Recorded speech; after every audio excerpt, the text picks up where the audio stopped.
ದೇವರಿಗೆ ಸ್ತೋತ್ರ. ಪೌಲನು ಥೆಸಲೋನಿಕದವರಿಗೆ ಬರೆದ 2ನೇ ಪತ್ರಿಕೆ 2ನೇ ಅಧ್ಯಾಯ 1ರಿಂದ ವಚನಗಳು. ಕರ್ತನಾದ ಯೇಸು ಪ್ರತ್ಯಕ್ಷನಾಗುವುದಕ್ಕೆ ಮುಂಚಿತವಾಗಿ ಅನೇಕ ಸಂಗತಿಗಳು ನಡೆಯಬೇಕು.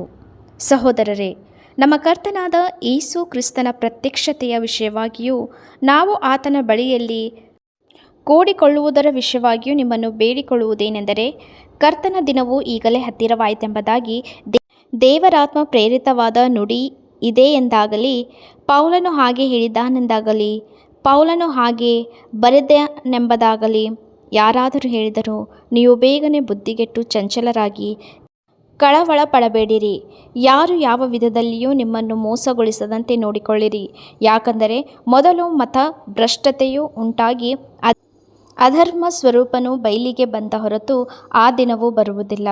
ಯಾವುದು ದೇವರೆನಿಸಿಕೊಳ್ಳುತ್ತದೋ, ಯಾವುದು ಪೂಜೆ ಹೊಂದುತ್ತದೋ ಅದನ್ನೆಲ್ಲ ನಾಶನಕ್ಕೆ ಅಧೀನನಾದ ಆ ಪುರುಷನು ಎದುರಿಸಿ ಅದಕ್ಕಿಂತ ಮೇಲಾಗಿ ತನ್ನನ್ನು ತಾನೇ ಹೆಚ್ಚಿಸಿಕೊಂಡು ತಾನು ದೇವರೆಂದು ಹೇಳಿಕೊಂಡು ದೇವರ ಗರ್ಭಗುಡಿಯಲ್ಲೇ ಕೂತುಕೊಳ್ಳುತ್ತಾನೆ.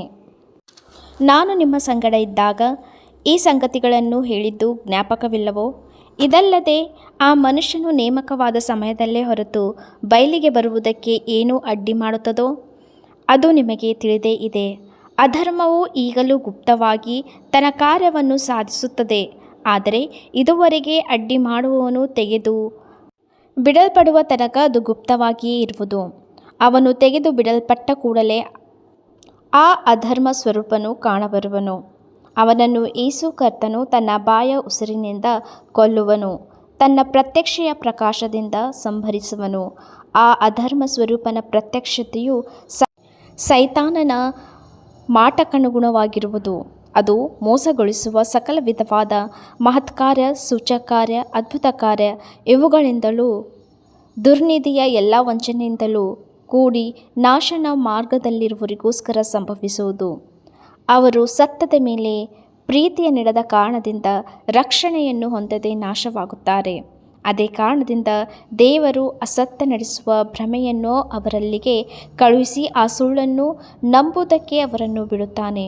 ಸತ್ಯವನ್ನು ನಂಬದೆ ಅನೀತಿಯಲ್ಲಿ ಆನಂದ ಪಡುವವರೆಲ್ಲರೂ ಈ ಪ್ರಕಾರ ನ್ಯಾಯತೀರ್ಪಿಗೆ ಒಳಗಾಗುವರು. ಪೌಲನು ಥೆಸಲೋನಿಕದವರಿಗಾಗಿ ಮಾಡುವ ಕೃತಜ್ಞತಾ ಸ್ತುತಿಯು ವಿಜ್ಞಾಪನೆಯು.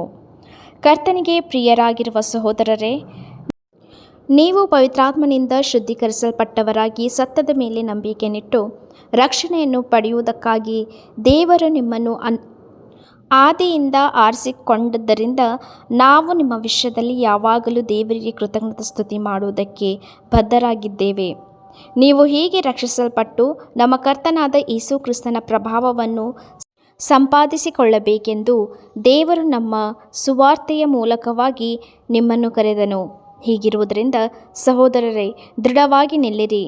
ನಾವು ಮಾತಿನಿಂದಾಗಲಿ ಪತ್ರಿಕೆಯಿಂದಾಗಲಿ ನಿಮಗೆ ತಿಳಿಸಿದ ಬೋಧನೆಯನ್ನು ನೀವು ಭದ್ರವಾಗಿ ಹಿಡಿದುಕೊಂಡಿರಿ ಮತ್ತು ನಮ್ಮನ್ನು ಪ್ರೀತಿಸಿ ನಮಗೆ ನಿತ್ಯವಾದ ಆದರಣೆಯನ್ನು ಉತ್ತಮವಾದ ನಿರೀಕ್ಷಣೆಯನ್ನು ಕೃಪೆಯಿಂದ ಅನುಗ್ರಹಿಸಿದ ನಮ್ಮ ತಂದೆಯಾದ ದೇವರು, ನಮ್ಮ ಕರ್ತನಾದ ಯೇಸು ಕ್ರಿಸ್ತನು ನಿಮ್ಮ ಹೃದಯಗಳನ್ನು ಸಂತೈಸಿ ಸಕಲ ಸತ್ಕಾರ್ಯದಲ್ಲಿಯೂ ಸತ್ವಾಕ್ಯದಲ್ಲಿಯೂ ದೃಢಪಡಿಸಲಿ.